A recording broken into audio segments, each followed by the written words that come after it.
আসসালামু আলাইকুম। Bangla to Korean academy YouTube channel এবং bangla2korean.com এর পক্ষ থেকে সকলকে স্বাগতম। সঙ্গে আছি আমি মোহাম্মদ নুর আলম মোল্লা। শুরু করছি দ্রুত কোরিয়ান ভাষা শিক্ষার বেসিকের 23তম ক্লাস। আজকের ক্লাসে আমরা দক্ষিণ কোরিয়ার অঞ্চল সম্পর্কে ধারণা নিব, অর্থাৎ বিভিন্ন অঞ্চল সম্পর্কে আলোচনা করব। আগের ভিডিওতে আমরা দক্ষিণ কোরিয়া সম্পর্কে বেসিক কিছু তথ্য দিয়েছি। এই ভিডিওতে আমরা দেখব কয়টি এলাকাতে বিভক্ত, কি কি রয়েছে এই বিষয়গুলো। তো দেরি না করে চলুন শুরু করি। দক্ষিণ কোরিয়ার অঞ্চল। দক্ষিণ কোরিয়ার আয়তন আমরা আগের ভিডিওতে বলেছি, আবারও বলছি, 1,410 বর্গ কিলোমিটার। পৃথিবীর 107তম দেশ, যার 69.4% অর্থাৎ প্রায় 70% পাহাড় এবং 30% নিম্নভূমি, যেটাতে আমরা বসবাস করি, কোম্পানি রয়েছে, শহর রয়েছে, সবকিছু এই 30%র মধ্যে, অর্থাৎ কাজের উপযোগী মাত্র 30% বা 30,000 বর্গ কিলোমিটারের মতো। দক্ষিণ কোরিয়ার ঠিকানা লেখার ক্ষেত্রে আমরা বাংলাদেশের ঠিক উল্টাটা লিখি। বাংলাদেশে যেমন প্রথমে লিখি গ্রামের নাম, তারপরে পোস্ট অফিস, তারপরে থানা, জেলা, বিভাগ, দেশ। কোরিয়াতে তার উল্টোটা, প্রথমে দেশের নাম, তারপরে বিভাগ বা প্রভিন্সের নাম অর্থাৎ রাজ্যের নাম, তারপরে শহরের নাম, সিটির নাম, তারপরে উপজেলা, তারপরে পোস্ট অফিস, তারপরে বাসার নাম্বার। ঠিক এইভাবে। তো দক্ষিণ কোরিয়াতে প্রত্যেকটা বাসার আলাদা আলাদা পোস্ট কোড। বাংলাদেশে যেমন পোস্ট অফিসের কোড রয়েছে, দক্ষিণ কোরিয়াতে বাসার নিজস্ব পোস্ট কোড রয়েছে।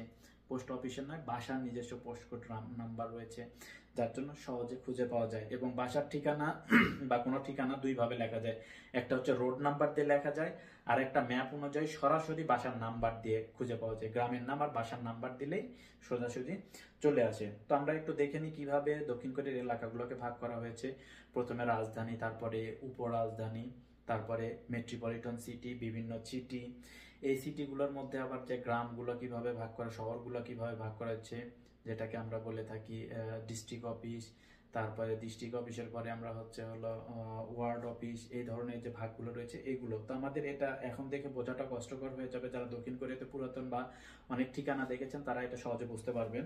নতুন অবস্থায় বোঝাটা কষ্টকর হয়ে যাবে, এর জন্য আমরা পরের পাতায় চলে যাই। প্রথমে যদি আমরা দেখি, প্রথমে সোল থেকবিয়ালসি, এটা হচ্ছে দক্ষিণ কোরিয়ার রাজধানী। থেকবিয়ালসি মানে হচ্ছে রাজধানী, যেটাকে আমরা বলে থাকি বাংলাদেশের যেমন ঢাকা রাজধানী, সেরকম দক্ষিণ কোরিয়ার রাজধানী হচ্ছে সিউল। তারপরে উপরাজধানী হচ্ছে সেজং থেকবিয়ালসি।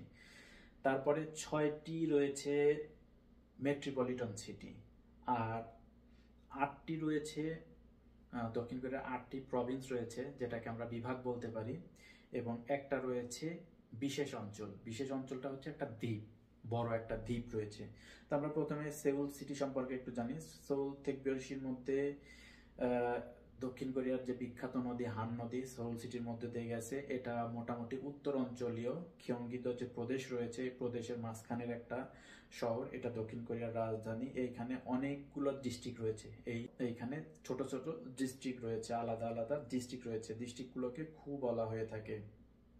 আমি এখানে দুইটা ম্যাপ দিয়েছি। প্রথম ম্যাপে কিছুটা নাম রয়েছে এবং দ্বিতীয় ম্যাপটাতে যদি একটু লক্ষ্য করেন তাহলে এখানে ঘোরার যে বিভিন্ন প্লেস রয়েছে এগুলো দেওয়া রয়েছে। তো একদিনে সোল সিটি ঘুরে দেখাটাই কষ্টকর। অনেক দর্শনীয় স্থান রয়েছে এবং বিশ্বের ব্যয়বহুল শহরের তালিকায় এটা অনেক উপরের দিকে, অর্থাৎ এখানে জীবনযাপন অনেক ব্যয়বহুল। তারপরে সেজং থেকবিয়ালসি যদি আমরা দেখি, সেজং থেকবিয়ালসিটা হচ্ছে দক্ষিণ কোরিয়া একদম মাঝামাঝি। এটা প্রশাসনিক রাজধানী বলা হয়ে থাকে বা উপরাজধানী বলা হয়ে থাকে। দক্ষিণ কোরিয়ার বর্তমান সরকারি প্রশাসনিক যে অফিসগুলো রয়েছে সোল সিটি থেকে বের করে নিয়ে যে এই জায়গাতে নিয়ে যাচ্ছে। ভবিষ্যতে হয়তো কোনো সময় এই সিটিটাকে রাজধানী ঘোষণা করা হতে পারে। তারপরে আমরা খোংয়ক দেখি, অর্থাৎ মেট্রোপলিটন সিটি দেখি। 6টা মেট্রোপলিটন সিটি দেওয়া আছে। এইখানে 1 নাম্বার যে সবুজ অংশটা দেখতে পাচ্ছেন ম্যাপের মধ্যে, এটি হচ্ছে রাজধানী শহর। রাজধানীর পাশে রয়েছে 2 নম্বরে, এটা হচ্ছে ইনসন।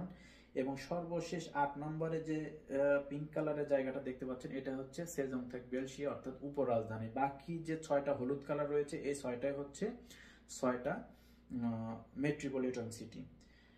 আর আমরা যদি পরের পাতায় চলে যাই তাহলে দো বা প্রভিন্স আমরা দেখতে পারবো, অর্থাৎ রাজ্য। এখানে রাজ্যগুলো কিভাবে ভাগ করা হয়েছে দেখেন। প্রথমে রয়েছে gyeonggi-do। প্রথমে বাম পাশে সবুজ যে অংশ gyeonggi-do। gyeonggi-do হচ্ছে সবচেয়ে বড় প্রভিন্স। এটা নিয়ে আমরা শেষের অংশে একটু আলোচনা করব। তার পাশে রয়েছে gangwon-do। এটা আমরা পাহাড়ি অঞ্চল বলতে পারি, উত্তর দিকে এবং উত্তর পূর্ব অংশে অবস্থিত। এটাতে অনেক সি বিচ রয়েছে। গ্রীষ্মকালীন মিলন মেলা বেশিরভাগ সময় ইপিএস বাংলা থেকে বা দক্ষিণ কোরিয়ার অন্যান্য যে সংগঠন রয়েছে সবাই এই জায়গাতেই নীল পানি দেখতে যায়। এবং দক্ষিণ কোরিয়ার সবচেয়ে উঁচু যে পাহাড়টা, মূল ভূমিতে উঁচু যে পাহাড়টা সরাকসান, সেটাও এই গাংওন-দো প্রদেশের মধ্যে অবস্থিত। তারপরে সুংসন বোকদো, সুংসন নামদো। বোক মানে হচ্ছে উত্তর, আর নাম শব্দের অর্থ হচ্ছে দক্ষিণ। তাহলে সুংসনের উত্তর, সুংসনের দক্ষিণ, এবং এই দুইটার মধ্যে একটা মেট্রোপলিটন সিটি এবং উপরাজধানী রয়েছে। তারপরে খিয়ংসান বোকদো, খিয়ংসান নামদো। এটা হচ্ছে খিয়ংসান বোকদোর মধ্যে এই আমরা থেগু সিটি বা থেগু সিটির পাশে রয়েছে ফোয়াং সিটি, খিয়ংজু শিক্ষানগরী যেটা বলা হয়, খিয়ংজু এই খিয়ংসান বোকদোর মধ্যে। আর খিয়ংসান নামদোর মধ্যে যদি আমরা বলি তাহলে বুসানটা মেট্রোপলিটন সিটি হলেও এটার অবস্থান হচ্ছে খিয়ংসান নামদোর মধ্যে।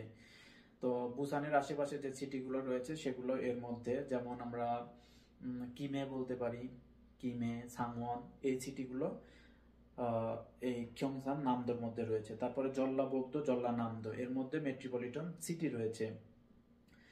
আর আরেকটা রয়েছে পরের ম্যাপে যদি আমরা চলে যাই তাহলে দেখবো একবারে শেষের যে অংশটা রয়েছে সমুদ্রের মধ্যে, এটা হচ্ছে জেজু। জেজুটা হচ্ছে একটা দ্বীপ, দ্বীপ হলেও এটার আলাদা কিছু নিয়ম কানুন রয়েছে, একটা দেশের মতো যাবতীয় সবকিছু এখানে রয়েছে।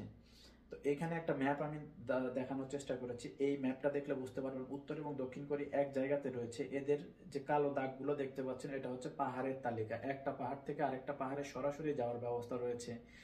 অর্থাৎ কেউ যদি পাহাড়ের উপর দিয়েই শুধু কোরিয়া ঘুরে দেখতে চায় সে দেখতে পারবে, কিন্তু তাকে কষ্ট করে দেখতে হবে। যদি আমরা এই ম্যাপের ডান দিকে দেখি, অর্থাৎ পূর্ব অংশ, এটা হচ্ছে পূর্ব পাশ, পূর্ব পাশের দিকে যদি আমরা লক্ষ্য করি তাহলে দেখতে পারবো পূর্ব দিকে পুরোটাই পাহাড়ের একটা সারি, এবং এই যে পাহাড়ের সারি থেকে আস্তে আস্তে রেখাগুলো নেমে গেছে, এগুলো হচ্ছে পাহাড়ের সবগুলো হচ্ছে টপ বলতে পারি। সব পাহাড়ের টপগুলো যদি আমরা এক জায়গাতে করি তাহলে এই ম্যাপটা পাওয়া যাবে। সাগরের মধ্যে সবগুলো পাহাড়ের টপ হচ্ছে এটা। তাহলে দেখা যাচ্ছে বেশিরভাগ পাহাড়গুলোই পূর্ব পাশের সাগরের ধার দিয়ে শুরু করে আস্তে আস্তে নিচু হতে হতে নিচু হতে হতে পশ্চিম দিকে নেমে গেছে, এবং পশ্চিম পাশটা এই যে হালকা কালারের যে পিঙ্ক কালার কি বলে সোনালী কালারের অংশ, এগুলো হচ্ছে সমতল ভূমি। তাহলে সমতল ভূমিটা আমরা দেখতে পাচ্ছি কিভাবে পশ্চিম পাশ দিয়ে আছে। আর মেইন সিটিগুলো পশ্চিম পাশ দিয়ে, পূর্ব পাশে তেমন কোনো বড় শহর নেই। তারপরে আমরা চলে যাব একদম শেষ পাতায় আমাদের চিত্রের। তো এখানে খিয়ংগি-দো নিয়ে আলোচনা করা হয়েছে। খিয়ংগি-দো নিয়ে আলোচনা করার কারণ হচ্ছে খিয়ংগি-দোর মধ্যেই ইনসন মেট্রোপলিটন সিটি এবং সোল যে সিটিটা দক্ষিণ কোরিয়ার রাজধানী শহর, ক্যাপিটাল সিটি, এই যে মাঝখানে যে ফাঁকা অংশটা কিছু দেখা যাচ্ছে না, এই জায়গাতে অবস্থিত। বাকি 24টা সিটি রয়েছে এই খিয়ংগি-দোর মধ্যে। সোল এবং ইনসন সহ মোট 26টি সিটি। এই 26টি সিটিতে দক্ষিণ কোরিয়ার 60% জনসংখ্যা বসবাস করে। বড় বড় ইন্ডাস্ট্রি বলেন, যা কিছু বলেন, সব 60% মানুষ যেহেতু এখানে বসবাস করে, দক্ষিণ কোরিয়ার সবকিছুই প্রায় এই জায়গাতেই আছে। আর বুসান এরিয়ার আশেপাশে প্রায় 30% মানুষ রয়েছে বুসান, উলসান, কিয়ংজু, কিমে, মাসাং, সাংওয়ান এই দিক দিয়ে। তো এই মোটামুটি, আর বাকি 10% জনসংখ্যা বলা চলে গোটা কোরিয়ায় ছড়িয়ে ছিটিয়ে আছে।